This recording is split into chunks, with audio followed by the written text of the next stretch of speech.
Before we get into the video, could everyone please subscribe to my HOA Karen Tales channel? Thank you so much. I knew something was wrong the moment I stepped into my backyard, my peaceful sanctuary, my carefully cultivated garden. It had been transformed into something straight out of a pretentious high society brunch magazine. White cloth tables stood where my vegetable beds had been. Delicate porcelain cups and saucers cluttered every surface. Flimsy pink ribbons were tied to the fence posts, and worst of all, a group of overdressed women sat comfortably in my chairs, sipping tea as if they owned the place.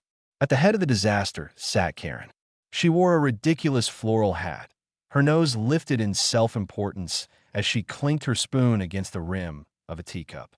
Around her, a handful of other HOA members laughed and gossiped, utterly oblivious or worse, completely indifferent to the fact that they were trespassing on private property, my private property.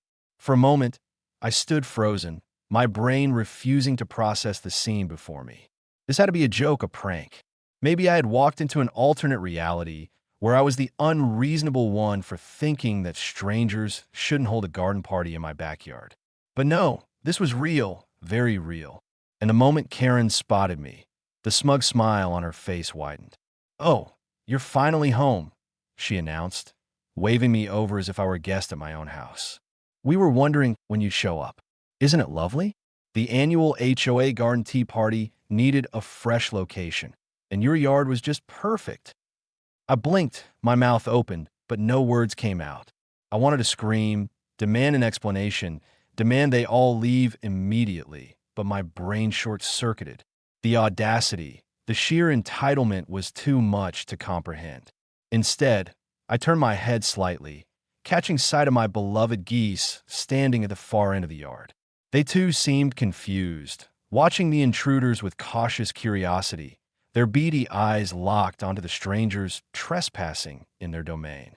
Karen, mistaking my stunned silence for approval, continued, "We moved a few things around to make space, but don't worry, we were very careful."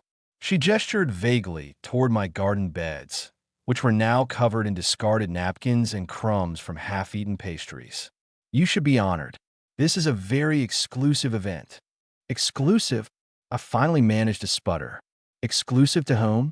"Because it's sure as hell not exclusive to the actual owner of this yard." Karen's smile faltered just a fraction before she recovered, taking a dainty sip of tea. "Oh, don't be so dramatic. You're part of the HOA, which means this is a community space."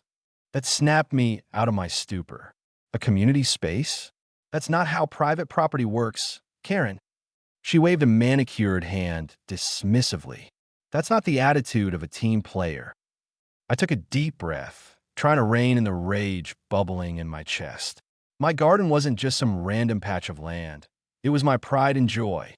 I had spent years cultivating it, growing vegetables, planting flowers, ensuring my geese had a safe and happy environment. It was my escape from the chaos of everyday life had now been hijacked by a bunch of busybodies who believed they had the right to do whatever they pleased simply because they had decided so. A loud honk interrupted my thoughts. One of my geese, the particularly feisty one I named Brutus, had stepped forward, his head tilted in suspicion. He was eyeing a child, Karen's grandchild I assumed, who was poking at a goose with a stick. My blood boiled. "Hey, stop that." The kid ignored me. Brutus did not. With a sharp, aggressive honk, he flapped his wings menacingly, sending the child scurrying away in fright. Karen turned in horror. "Oh, for heaven's sake, can't you train those filthy creatures?" she huffed. "They're terrorizing the children." "They wouldn't be terrorizing anyone if your grandkid wasn't harassing them." I shot back, marching forward. My patience had officially run dry. "That's it, get out." Karen gasped as if I had just slapped her across the face. "Excuse me." "You heard me. I don't know what delusion made you think you could just take over my yard, but the party is over. Pack up your fancy cups and leave now." Karen placed a hand on her chest in dramatic offense. "That's incredibly rude. We have every right to be here. As HOA president, You are not the president of my property." Her nostrils flared. The tension in the air thickened as the other guests whispered amongst themselves, some clearly uncomfortable, others merely entertained by the unfolding drama. A few women hurriedly set down their teacups, sensing that things were about to escalate. Karen, however, refused to back down. "Oh, don't be childish. This event will only last a few more hours. If you have such a problem, you can just stay inside until we're finished." I had never wanted to flip a table so badly in my life. "Karen, let me be absolutely clear. If you and everyone else aren't off my property in the next 5 minutes, I'm calling the police." That finally wiped the condescending smirk off her face. "You wouldn't dare." I pulled out my phone. "Try me." The murmurs around the yard grew louder. Some of the guests were already gathering their things, clearly not wanting to be part of a situation that involved law enforcement. But Karen wasn't done. She puffed up like an angry peacock, her eyes burning with defiance. "This is going on record, she spat. "The HOA won't take this kind of hostility lightly." I couldn't help but laugh at the sheer absurdity. Hostility? "Karen, you broke into my yard, threw a party, harassed my geese, and now you're trying to play the victim." She turned on her heel, waving her hand at the other guests. "Fine, if this is how you want to behave, then we'll leave. But trust me, you'll regret this." With that, she stormed toward the exit, fuming, but not before grabbing an entire plate of pastries and stuffing them in her purse.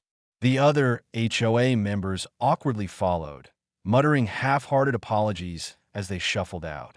I waited until the last one was gone before letting out a deep, exhausted sigh. My garden was a wreck, trampled. Plants, spilled tea, and decorations still hung like an unwanted reminder of the chaos, but they were gone. A sharp honk brought me back to reality.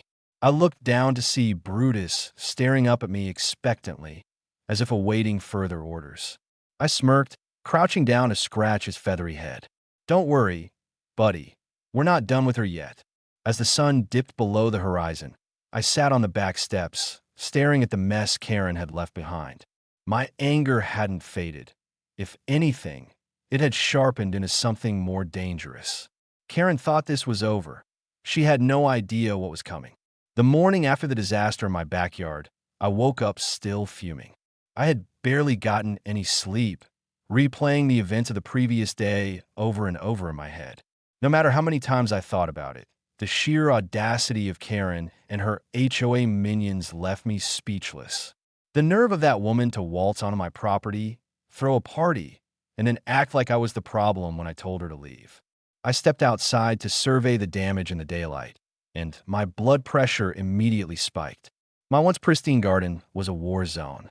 Half-eaten pastries littered the ground, crushed teacups were scattered near my flower beds, and the decorative pink ribbons still flapped mockingly from my fence post. My vegetable patch was in ruins, trampled by Karen's inconsiderate guests. The sight of it sent a fresh wave of fury through me. This wasn't just an invasion. It was an act of destruction. As I picked up a discarded napkin with Karen's initials embroidered on it, my neighbor Tom strolled by. He stopped at the sight of my ruined yard, shaking his head with a sympathetic sigh.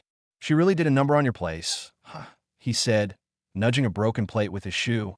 I exhaled through my nose, trying to keep my voice even. "Oh yeah, and she acted like she was doing me a favor." Tom gave a dry chuckle. "That's Karen for you. She's been running the HOA like her personal kingdom for years. Most people don't fight back because it's just easier to let her have her way." That struck a nerve. "So she gets away with this all the time?" Tom nodded. "Yep. She finds people for the smallest things, forces us to follow her ridiculous rules. And if someone calls her out, she twists the story until they're the bad guy. That's how she's kept control for so long." I clenched my jaw, feeling my fingers curl into fists. This wasn't just about my garden anymore. Karen had been abusing her power for who knows how long, and everyone had been too intimidated to stop her. But I wasn't intimidated. I was pissed. "I'm not letting this slide," I said firmly. "She doesn't get to stomp all over people just because she thinks she's the queen of the HOA." Tom raised an eyebrow. "You're going after Karen?" "Damn right I am," I replied. He let out a low whistle. "Well, I'd say good luck, but if you're serious about taking her on, you're going to need more than that." I knew he was right. Karen was too comfortable in her little dictatorship, and the HOA board was either too spineless. If I wanted to win, I needed to be smart. Calling the police was an option, but I had a feeling Karen had twisted the rules so much that she'd find a way to make herself look like the victim. No, I needed a different approach, a way to make her regret ever stepping foot in my yard. Later that afternoon, I decided to confront her officially. I marched straight to the HOA office, a small but annoyingly well-decorated building in the neighborhood. Inside, I found Karen sitting behind a polished desk, pretending to look busy. She barely glanced up as I entered, her mouth already curling into a smirk. "Well, if it isn't our local troublemaker," she said, setting her pen down. "I assume you're here to apologize for yesterday's unpleasantness." I almost laughed at her audacity. Apologize? You trespassed on my property and destroyed my garden. You should be apologizing to me. Karen scoffed, leaning back in her chair. "Oh, don't be so dramatic. It was just a little gathering. The community comes first, after all." I pulled out my phone and showed her the pictures I had taken of the mess this little gathering caused. "Damage to my property. You're going to pay for it." She barely glanced at the pictures before waving a dismissive hand. "The HOA isn't responsible for personal landscaping mishaps," she said. "Your guests stomped through my vegetable patch and left trash everywhere." Karen sighed dramatically. "Well, if you kept a tidier yard, perhaps this wouldn't have been an issue." I gritted my teeth. This woman had an excuse for everything. "Fine," I said. "Then I'll file a formal complaint with the HOA board." Karen's smirk returned. "Oh, by all means, go ahead. But just so you know, I chair that board, and I don't believe this qualifies as an issue worth addressing." I stared at her, barely able to comprehend how shameless she was. She had rigged the entire system in her favor. There was no way to fight her through official channels because she had manipulated the rules to serve her own interests. I had entered this battle thinking I could reason with her, but it was clear now that logic wouldn't work. If I wanted justice, I had to think outside the box. That's when the idea hit me. I turned on my heel and walked out without another word, my mind already racing with possibilities. If Karen thought she could walk all over me without consequences, she had another thing coming. I had a weapon she hadn't accounted for: my geese. As I made my way home, a plan started forming. It wasn't just about getting revenge. It was about sending a message. Karen had spent years bullying the neighborhood, using her title to push people around. She thought she was untouchable, that no one could challenge her authority. But she had made a crucial mistake. She had trespassed onto my property, disrupted my peace, and insulted my geese. And no one insults my geese. That evening, I went to the backyard and called to my flock. The moment they saw me, they honked excitedly, waddling over with their usual charm. Brutus, the leader, flapped his wings and let out a sharp honk, as if sensing something important was about to happen. I crouched down, looking him in the eye. "You ready for some fun, buddy?" He tilted his head, then let out a long, aggressive honk. I grinned. That's what I thought. The plan was simple. Karen had no respect for boundaries and no fear of consequences. She had walked into my yard thinking she owned it. Next time she set foot on my property, she was going to learn a very important lesson, a lesson taught by a flock of very, very angry geese. The next morning, I woke up with a new sense of determination. Karen had been stomping around this neighborhood like she was some kind of royalty for too long, and no one had ever pushed back hard enough to make her regret it. That was about to change. I had spent the entire night refining my plan, and now it was time to put it into action. As I stepped outside, my geese greeted me with a chorus of honks. Brutus, the most aggressive of the bunch, stared at me with an expectant look, his beady eyes filled with the kind of barely contained chaos that made him the perfect enforcer for what I had in mind. The rest of the flock followed his lead, shuffling in a loose formation, waiting for orders. I crouched down, looking Brutus in the eye. "You ready for this, buddy?" He responded with a sharp honk and an eager flap of his wings. I had always known that my geese were territorial. They didn't like strangers, and they certainly didn't like people who thought they could walk all over their home without consequences. That was exactly what Karen had done, and soon she was going to find out just how big of a mistake that was. The first step of my plan was simple. I needed to ensure that Karen would walk right back into my yard without thinking twice. She was predictable in the worst way, and that worked in my favor. The woman had an ego the size of a small country, and after the way she had stormed out of my yard, I knew she was stewing over how to reassert her dominance. She wouldn't be able to resist another power move, so I made sure the opportunity was there for her. By mid-afternoon, I was back in my yard, casually setting up a few things that would all but guarantee she would take the bait. I placed some outdoor furniture near the fence, knowing she would see it and assume I was planning some kind of event. Then I made sure to move my geese into their enclosure, giving the illusion that they wouldn't be a problem. Finally, I sent a text to Tom, casually mentioning that I was rearranging the yard after yesterday's disaster. Tom, of course, immediately knew what I was doing and replied with a simple, "Oh, this is going to be good." Now all I had to do was wait. Sure enough, it didn't take long. Late in the afternoon, just as the sun was beginning to set, I heard the unmistakable sound of heels clicking against the pavement. I turned just in time to see Karen striding toward my yard, that same smug expression plastered all over her face. I didn't even hesitate before unlatching my gate and stepping inside like I owned the place. "I see you're finally trying to make your yard presentable," she said, her voice dripping with condescension. "It's about time. If you had any sense of community pride, you'd have done this sooner." I clenched my jaw, forcing myself to stay calm. "You need to leave." Karen rolled her eyes. "Oh, stop being dramatic. I just came to check on things. After all, I have a responsibility as HOA president to ensure all properties are in line with our standards." She walked deeper into my yard, inspecting everything like a queen surveying her kingdom. My hands itched to throw her out then and there, but I had to let this play out exactly as planned. Then, just as she reached the center of my yard, I moved in one smooth motion. I reached over and unlatched the geese enclosure. The second the gate swung open, Brutus was the first to react.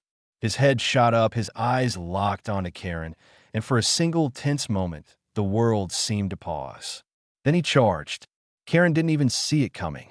1 second she was standing there, smug and self-satisfied, and the next she was shrieking as Brutus barreled toward her with all the fury of a feathered demon. The rest of the flock followed immediately, honking aggressively as they swarmed forward. Wings flapped, feet pounded against the grass, and the sound of chaos filled the air. Karen's confident demeanor crumbled in an instant. She let out a blood-curdling scream, stumbling backward as Brutus lunged. She tried to run, but geese are faster than most people realize, and my birds had home field advantage. Brutus went for her ankles first, pecking with the precision of a professional hitman. Karen yelped, flailing as she tried to escape, but the geese were relentless. One managed to grab the hem of her dress, yanking hard enough that she almost lost her balance.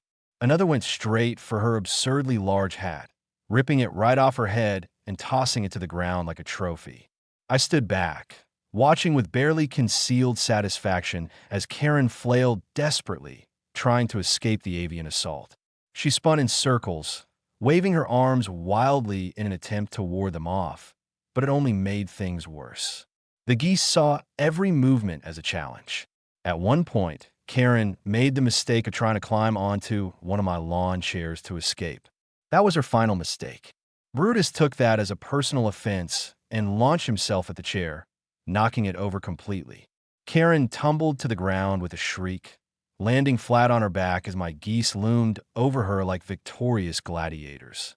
"I told you to leave," I said casually, watching as she scrambled to her feet, gasping for breath. Her face was red, her dress was covered in dirt, and her hair, normally styled into a perfect arrogant updo, was now a complete disaster. You're insane," she screeched, pointing a shaking finger at me. "You let those monsters attack me." I crossed my arms. I didn't let them do anything. They defended their home. That's how nature works. Karen's mouth opened and closed like a fish gasping for air. She was furious, but for once she didn't have a response. The best part? Several of my neighbors had gathered along the sidewalk, watching the whole thing unfold. Some were covering their mouths to hide their laughter. Others were openly grinning. Even Tom, standing at the edge of his yard, gave me a small salute.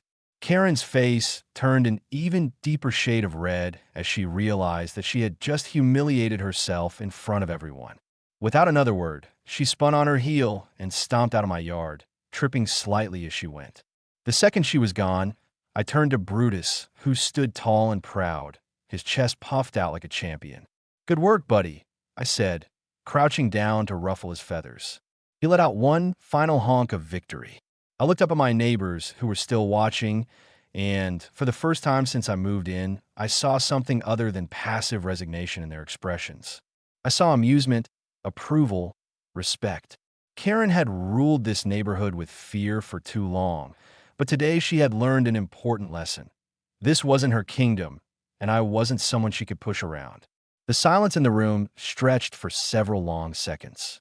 Karen, who had always been so quick to cut people off and twist conversations in her favor, sat frozen. Her mouth twitched like she was trying to find the right words, but for the first time, she had nothing to say. The tension in the room had shifted. The people who had once followed her blindly were now looking at her with doubt, some with outright annoyance. It was clear that her grip on the neighborhood was slipping, and she knew it. I stayed standing, letting the weight of her failure settle in the air.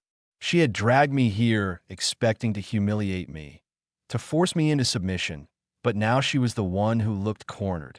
I could see her mind racing, scrambling for a way out, but there was none this time. She had overplayed her hand. Finally, she forced a laugh, though it sounded hollow. "This is ridiculous," she said, shaking her head. "I've given years of service to this community. Everything I do is for the benefit of the neighborhood." Tom snorted from the back of the room. "Oh yeah, like the time you fined Mr. Peterson for having a garden gnome because you said it clashed with the aesthetic of the street? That was all it took." Suddenly, the floodgates opened. A woman near the front spoke up. "Or how about when you charged me a fee for parking my own car in my driveway because you said it was an eyesore?" Another man added, "Let's not forget when she made the Wilkins family repaint their house 3 times because the first 2 colors weren't acceptable for the neighborhood standard." Voices rose in agreement, one after another, each person remembering their own story of Karen's nonsense. Some were ridiculous, others downright infuriating. The more they spoke, the smaller Karen seemed to shrink in her chair. The unwavering control she had once had over these people was slipping through her fingers, and there was nothing she could do to stop it. She slammed her hand down on the table, her face red with frustration. "Enough," she snapped, her voice breaking slightly. "This meeting is about the Geese, not whatever personal grievances you all have against me." I folded my arms, tilting my head. "No, Karen, this meeting is about how you've been abusing your position." The Geese were just the final straw. Her jaw tightened as she looked around, searching for an ally, but all she found were people who had finally had enough. Even the board members who had once supported her looked hesitant, unwilling to meet her eyes. She was losing them. One of the board members, a middle-aged man who had always been one of Karen's more reasonable followers, cleared his throat. "I think it's only fair that we acknowledge the concerns being raised." Karen turned to him in horror. "You're taking their side?" He shifted uncomfortably. "Karen, you threw an event on private property without permission. That alone is a problem. You've all lost your minds," she muttered under her breath, shaking her head. Then she took a deep breath and straightened, clinging to the last bit of authority she had left. "Regardless, as HOA president, my decisions stand. The Geese are a problem, and I will be moving forward with an order to have them removed." A long pause followed. Then another board member, an older woman named Diane, leaned forward. "Karen, I don't think you have the authority to make that kind of decision unilaterally." Karen's smile was brittle. "Excuse me." Diane adjusted her reading glasses. "According to the HOA bylaws, any major decision affecting a resident's property requires a board vote." My lips twitched. That was exactly the kind of loophole Karen had used against others in the past. Now it was turning against her. Someone in the crowd muttered, "Well, I think it's time we vote on something more important." A murmur of agreement rippled through the room. Karen's eyes darted between the faces around her, realization dawning. She knew what was coming before anyone even said it out loud. Tom, grinning ear to ear, leaned forward. I propose a vote to remove Karen as HOA president. Karen's entire body stiffened. You can't do that. Diane adjusted her glasses again. Actually, we can. Another voice chimed in, then another. The room had shifted completely against her, and she could feel it. Desperation flickered in her eyes as she tried to regain control. You people have no idea what you're doing. You need me. Without my leadership, this neighborhood would fall apart. No one looked convinced. The board members whispered among themselves before Diane finally nodded. All in favor of removing Karen from her position as HOA president? Hands shot up across the room. I watched as Karen's face drained of color, her fingers gripping the edge of the table like it was the only thing keeping her upright. Diane counted the votes, then looked at Karen. Majority rules. The finality of those words settled heavily in the air. Karen, the self-proclaimed queen of the HOA, had just been dethroned. For a long moment, she sat there frozen. Then in a stiff, robotic motion, she stood up. "You're all going to regret this," she said, her voice quiet but filled with venom. No one responded. The meeting was over. The moment she stepped out of that room, she was just another resident, no longer holding any power over anyone. I didn't say a word as she stormed past me, her heels clicking sharply against the tile floor. I didn't need to. The victory was already mine. By the time I got back home, the neighborhood was buzzing with the news. People were celebrating, talking about how they couldn't believe it had finally happened. Tom showed up at my doorstep with a six-pack of beer and a huge grin. "Well," he said, handing me a can, "that was the most satisfying thing I've ever seen." I laughed, cracking it open. "She'll try something. She won't just let this go." "Probably," he agreed, taking a sip. "But now she doesn't have the HOA backing her up. She's just another cranky neighbor." The thought made me smile. For the first time since moving into this neighborhood, I actually felt like I could relax. Karen had been removed from power, and the HOA was already talking about rolling back half of the ridiculous rules she had put in place. As I sat on my porch enjoying the peace, I heard the familiar sound of honking. Brutus and the rest of the geese waddled over, looking smug in their own way. I reached down, scratching the top of Brutus's head. "You did good, buddy." He let out a satisfied honk before strutting back toward the yard, his mission accomplished. The war with Karen might not have been completely over, but this battle had been won. I had a feeling that from now on, she would think twice before ever setting foot in my yard again. A few days passed, and for the first time since moving into this neighborhood, I felt something I hadn't in a long time: peace. Karen's reign of terror had come to an end, and the one suppressive grip she had on the HOA was slipping further with each passing day. The ridiculous fines, the constant nitpicking, the endless interference in everyone's personal lives, it was all unraveling. People were talking, and for once, the conversations weren't whispered in fear of Karen overhearing them. The mood in the neighborhood had shifted.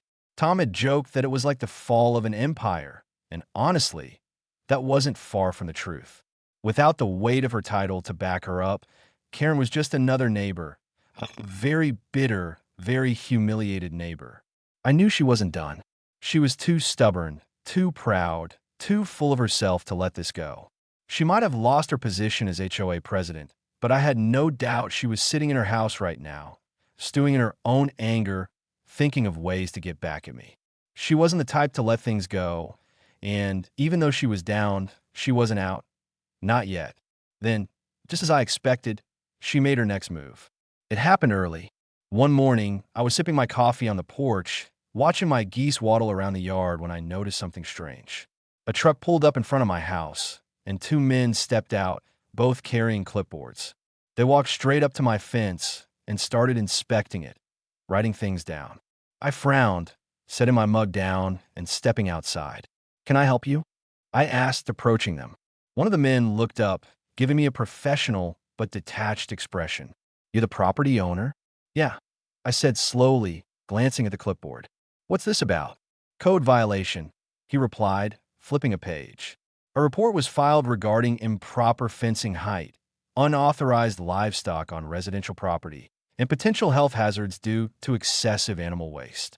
I stared at him for a long moment, then let out a sharp laugh. "You got to be kidding me." The man didn't react. Sir, we're just here to conduct the inspection. If the violations are confirmed, you'll receive notice of required changes and potential fines. I exhaled slowly, rubbing my temples. I didn't even need to ask who had filed the report. This had Karen written all over it. I crossed my arms, watching as the two men moved around my property, jotting things down and taking pictures. The Geese eyed them suspiciously, but didn't make a move yet. I could tell Brutus was debating whether or not these men counted as intruders, but I gave him a subtle shake of my head, signaling him to stand down. They finished their inspection in about 15 minutes and handed me a paper with a list of supposed violations. Most of them were nonsense. My fence was slightly above the regulation height by maybe an inch. My geese apparently could be considered livestock, even though there were no explicit HOA rules against them. And as for the potential health hazards, that was a stretch. So ridiculous, I almost wanted to frame the complaint just for how desperate it was. I took the paper with a sigh. Let me guess, you can't tell me who filed the complaint? The man gave me a neutral look. Reports are confidential. Yeah, right, like there was even a question. I thanked them for their time, walked back inside, and immediately pulled out my phone. Tom answered on the second ring. She filed a complaint, didn't she? He said before I could even speak. Oh yeah, I said, scanning the paper. She must have spent hours digging through local codes to come up with this nonsense. Tom laughed. She's desperate. She's got nothing left but petty retaliation. I leaned back against the counter, thinking, so what do we do?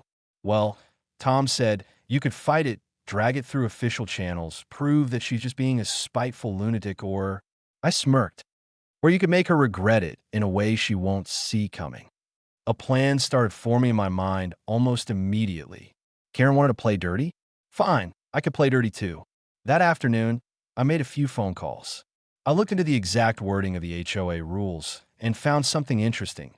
Karen's house, the very house she had prided herself on as being the standard for the neighborhood, was in violation of several HOA regulations she had pushed through over the years.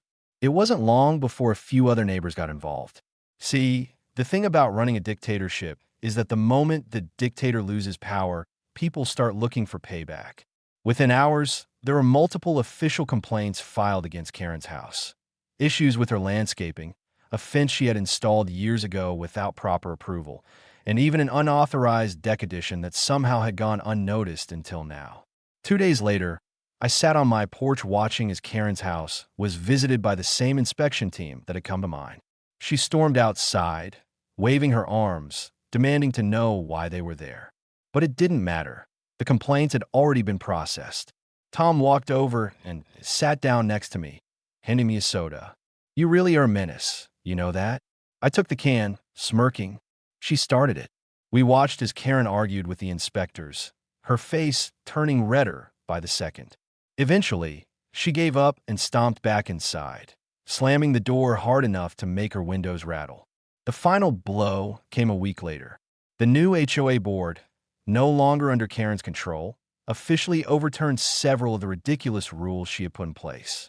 The parking restrictions were gone, the absurd lawn maintenance fines eliminated, and best of all, the geese were fully protected under the revised community pet policy. Karen had tried to destroy me with the HOA. Instead, she had destroyed herself. I stood in my yard that evening, watching as my geese waddled around, honking contentedly.